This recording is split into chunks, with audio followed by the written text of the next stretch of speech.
নমস্কার, আমার নাম শুভদীপ নাথ। ছোট ভাই ও বোনেদের ভালোবাসা জানাই এবং গুরুজনদের প্রণাম জানাই। ভট্টর কলেজ দাঁতন অটোনমাস কলেজ এ আন্ডার গ্র্যাজুয়েট স্তরের আ ভর্তির বিজ্ঞপ্তি প্রকাশিত হয়েছে। আমরা দেখতে পাচ্ছি 2026-27 সেশনে, যার কোর্সগুলি প্রোভাইড করা হয় BA in Bengali education, English, history, music, philosophy, political science, Sanskrit, physical education এবং বিএসসি কোর্সগুলি প্রোভাইড করা হয়। সেগুলি হলো in chemistry, economics, geography, mathematics, physics, nutrition and zoology. MCom in accounting and finance. এবার গুরুত্বপূর্ণ কিছু ডেটস দেখে নেওয়া যাক। Date of opening of online portal for application, যার ডেট হচ্ছে 14ই মে 2026 এবং যার সমাপ্তি ঘটবে closing date of online portal for application 29শে মে এবং হচ্ছে publication of provisional merit list, যা প্রকাশিত হবে 30শে মে 2026 বিকেল 3টের সময়। যদি কোনো এই প্রভিশনাল মেরিট লিস্ট নিয়ে কোনো অবজেকশন থাকে তবে এই কলেজের ইমেলে জানাতে হবে 31শে মে থেকে জুন মাসের 1 তারিখের মধ্যে। Publication of first merit list, প্রথম মেরিট লিস্ট প্রকাশিত হবে 2রা জুন দুপুর 12টার সময় এবং online admission from first merit list into major honours with research course, তার এই ফার্স্ট মেরিট লিস্টের অ্যাডমিশন প্রক্রিয়া শুরু হবে 2রা জুন থেকে এবং শেষ হবে 5ই জুন এবং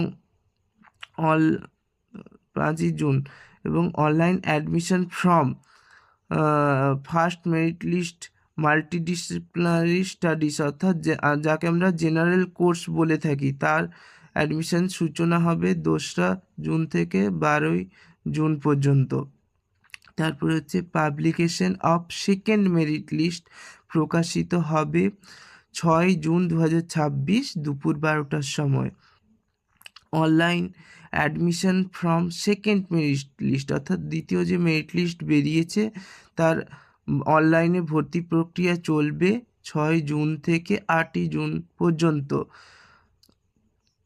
publication of third merit list if seats, মানে যদি সিট শেষে বেঁচে দেয় তাহলে থার্ড মেরিট লিস্ট বেরাবে, যা 9 জুন দুপুর 12টার সময় এবং online admission from third merit list যেটি চলবে 10ই জুন থেকে 12ই জুন পর্যন্ত।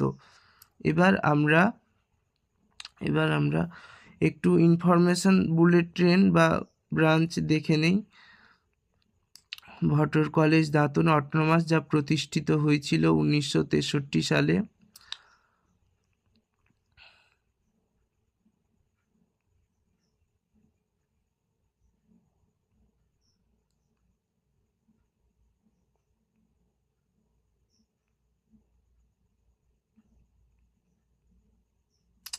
এখানে আমরা আন্ডার গ্র্যাজুয়েট কোর্সের সাবজেক্ট এবং সাবজেক্টের কতগুলি সিট আছে এবং কোন কাস্টের কত রিজার্ভেশন, তা আমরা এই টেবিলের মাধ্যমে দেখতে পাচ্ছি।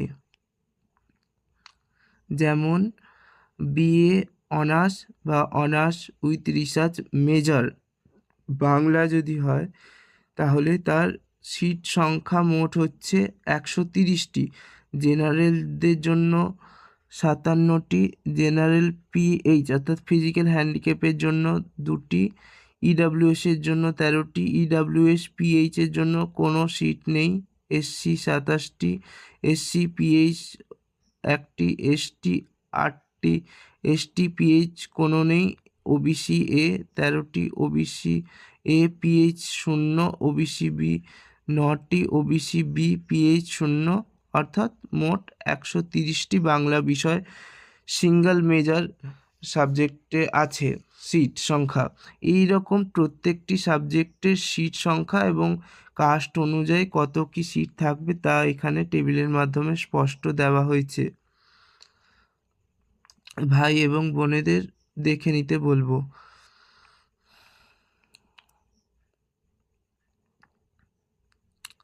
ন্যাশনাল এডুকেশন পলিসি 2020 স্ট্রাকচার অনুযায়ী আমরা জানি যে আন্ডার গ্র্যাজুয়েট প্রোগ্রাম 4 বছরের হয়েছে।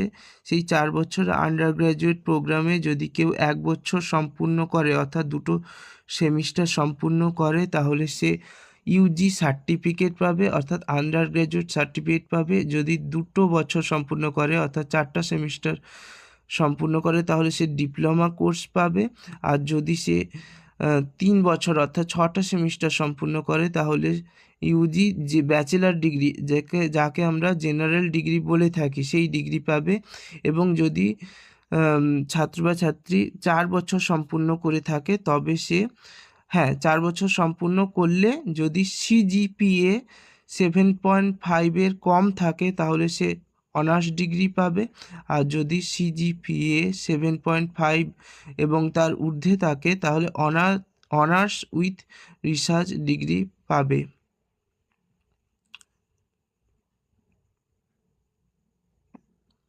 ন্যাশনাল ক্রেডিট সিস্টেম অনুযায়ী কত বছরের কোর্স করলে কত ক্রেডিট পাওয়া যাবে তা এখানে দেওয়া হয়েছে।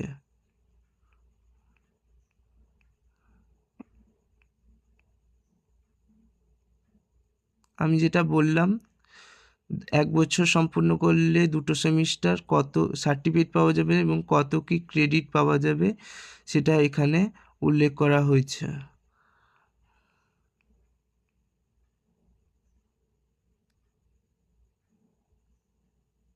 এবং কোন পেপারে কত ক্রেডিট সেগুলি এই টেবিলের মাধ্যমে উল্লেখ করা হয়েছে।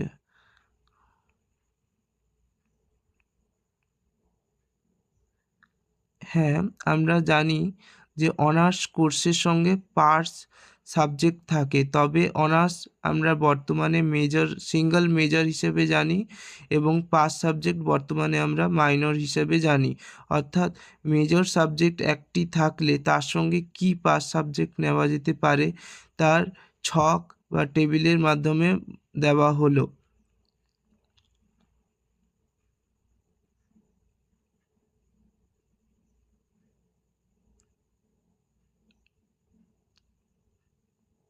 যদি ধরি জিওগ্রাফির সঙ্গে পাস বা মেজর সাবজেক্ট হিসেবে কি নেওয়া যেতে পারে সেগুলোই এখানে দেওয়া হলো।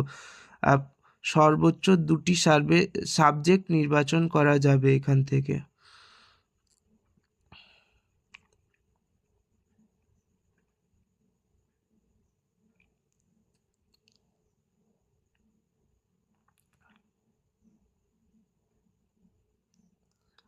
এবং যারা 3 বছরের গ্র্যাজুয়েশন কোর্স করতে চান অর্থাৎ মাল্টিডিসিপ্লিনারি তাদের জন্য এই গ্রুপগুলি দেওয়া হলো গ্রুপ 1, গ্রুপ 2, গ্রুপ 3 অর্থাৎ এই গ্রুপগুলি থেকে একটি সাবজেক্ট নির্বাচন করে মোট 3টি সাবজেক্ট রাখতে পারবেন।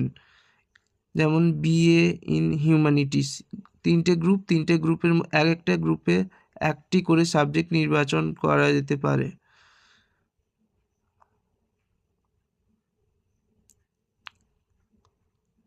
বিএ ইন সোশ্যাল সায়েন্স এখানে অনেকগুলি সাবজেক্ট উল্লেখ আছে, এখান থেকে 3টি সাবজেক্ট নির্বাচন করা যেতে পারে। বিএসসি ইন ফিজিক্যাল সায়েন্স এখান থেকেও নেওয়া যেতে পারে। এইরকম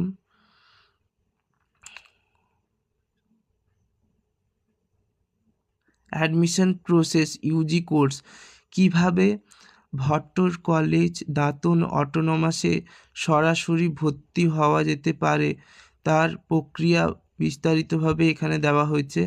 যেহেতু এই কলেজ অটোনমাস সুতরাং কলেজের নির্দিষ্ট ওয়েবসাইটেই ভর্তি নেওয়া হবে বা আবেদন করা হবে।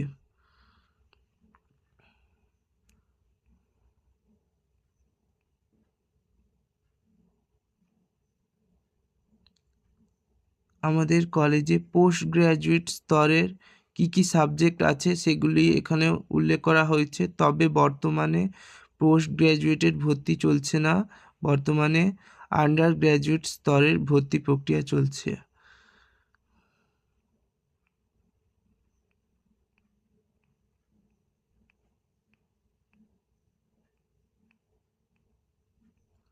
আমাদের কলেজের বিভিন্ন ডিপার্টমেন্টের ফ্যাকাল্টি মেম্বারদের নাম এখানে উল্লেখ করা হয়েছে।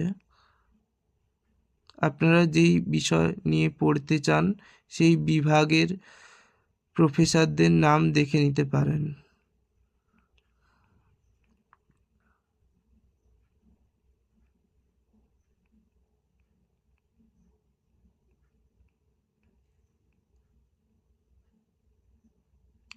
অফিস ম্যানেজমেন্টের যিনারা দায়িত্ব নিয়েছেন তাদের নাম এখানে দেওয়া হয়েছে।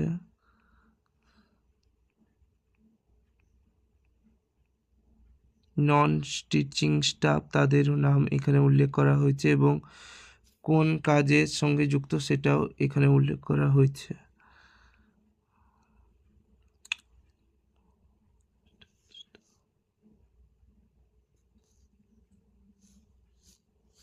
আমাদের কলেজে ন্যাশনাল সার্ভিস স্কিম কোর্সটি করানো হয়। এই কোর্স বিভিন্ন চাকরির ক্ষেত্রে খুবই কার্যকারী এবং এই কোর্সের উপর নাম্বার রিজার্ভেশন বা সংরক্ষণ করা হয়ে থাকে। তাই এই কোর্সটি করলে আপনাদের ভবিষ্যতে চাকরির পরীক্ষার ক্ষেত্রে সুযোগ আরও বাড়বে।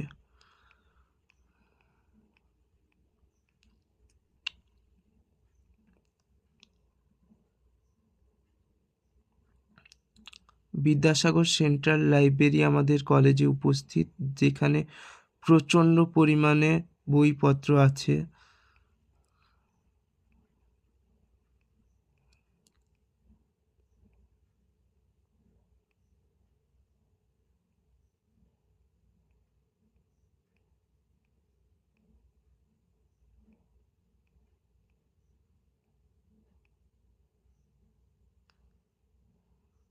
The humanities and social science research centre আমাদের কলেজে চালু হয়েছে, যার আন্ডারে বর্তমানে অনেকগুলি সাবজেক্টের উপর পিএইচডি ভর্তি নেওয়া হচ্ছে, যেমন Bangla, education, English, history, Sanskrit, economics and geography এই সাবজেক্টের ওপর বর্তমানে অ্যাডমিশন নেওয়া হয়েছে পিএইচডি স্তরে।